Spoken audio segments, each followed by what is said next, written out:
Bismillahirrahmanirrahim. Assalamualaikum warahmatullahi wabarakatuh. Alhamdulillah, wassalatu wassalamu ala rasulillah, wa ala alihi wa sahbihi wa mawalah amma ba'da. Para pemirsa sekalian, kaum muslimin wal muslimat yang dirahmati oleh Allah, puji syukur kehadirat Allah, sholawat dan salam semoga senantiasa melimpah kepada junjungan kita Nabi Agung Muhammad Sallallahu Alaihi Wasallam.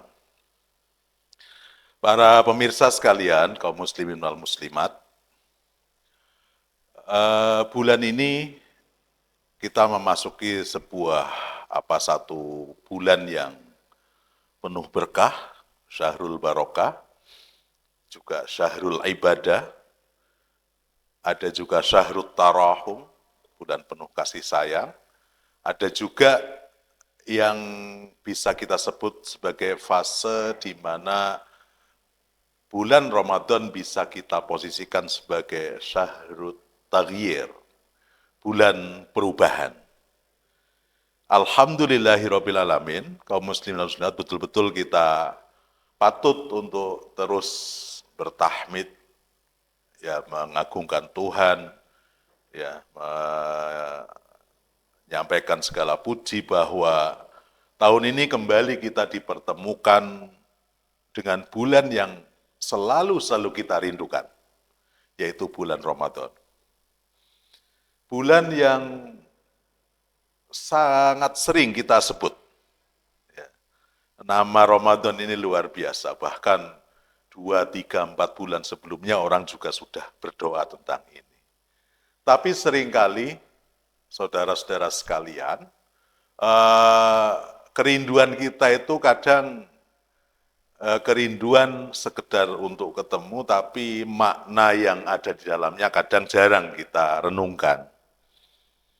Saudara-saudara sekalian, pada kesempatan kali ini saya ingin menyampaikan beberapa hal terkait dengan makna yang perlu untuk kita dalami tentang Ramadan ini. Yang pertama begini, bulan Ramadan ini tentu saja bukan sekedar bulan puasa. Ya, bahwa syahrus siyam iya, ya, bahwa ini bulan puasa, bulan di mana 1 bulan penuh kita diwajibkan untuk berpuasa di sana iya. Tapi ada satu hal yang cukup penting di balik itu, yang saya istilahkan sebagai bulan perubahan. Nah, ini tema ini yang ingin saya ambil. Allah sudah berfirman, A'udzubillahi minasyaitonirrajim, Bismillahirrahmanirrahim, Ya ayyuhallazina amanu, kutiba alaikumusiyam, kama kutiba alal ladzina min qablikum, la'allakum tattaqun. Coba kita perhatikan ujung ayat ini. La'allakum tattaqun, agar kalian semua bertakwa. Jadi, kutiba alaikumusiyam, diwajibkan puasa untuk kalian itu bukan sekedar, ya, kita disuruh untuk berlapar, berdahaga, ya, merasakan haus, kemudian merasakan lemes sampai sore, bukan sekedar itu. Tapi di balik puasa, ya, di balik ritual puasa, ada satu target, ya, ada satu tujuan yang hendak dicapai. Jadi as-siyam itu di sini sebagai sarana, bukan tujuan akhir. Tujuan akhirnya adalah la'allakum tattaqun, agar kita bertakwa.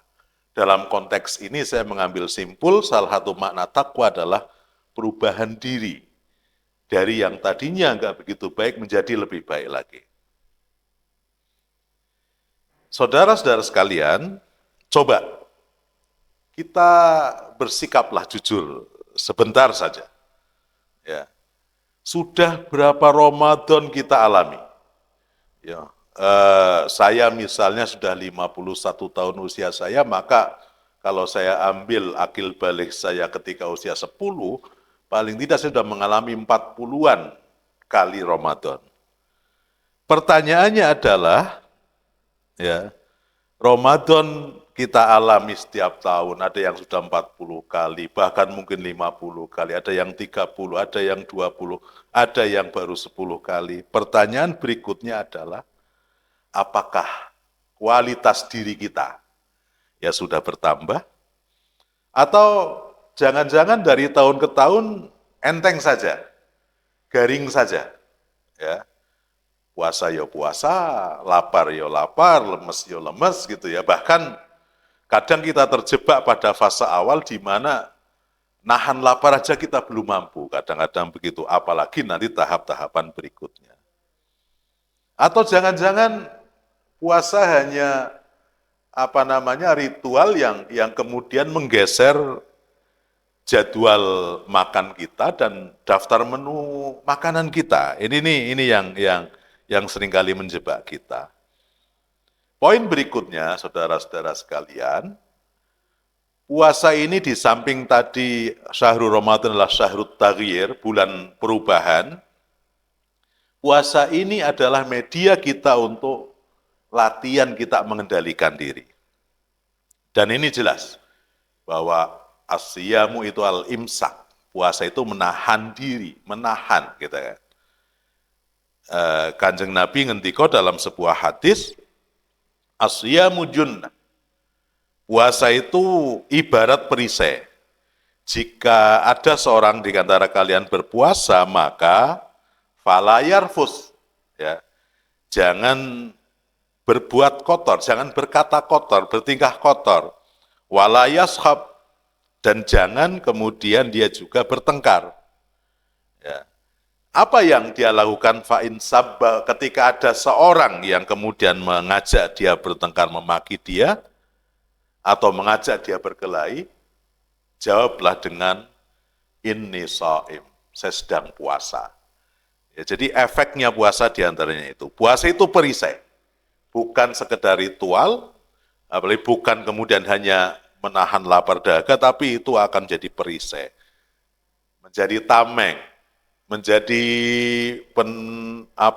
pertahanan diri kita, agar kita terbebas dari amarah, ego, dan juga mungkin di era medsos sekarang kita bisa terbebas dari komentar-komentar pedas, ya, kata-kata menyakitkan dan lain sebagainya. Nah, yang kemudian harus menjadi refleksi kita adalah banyak orang mengatakan Allahumma inni shaim.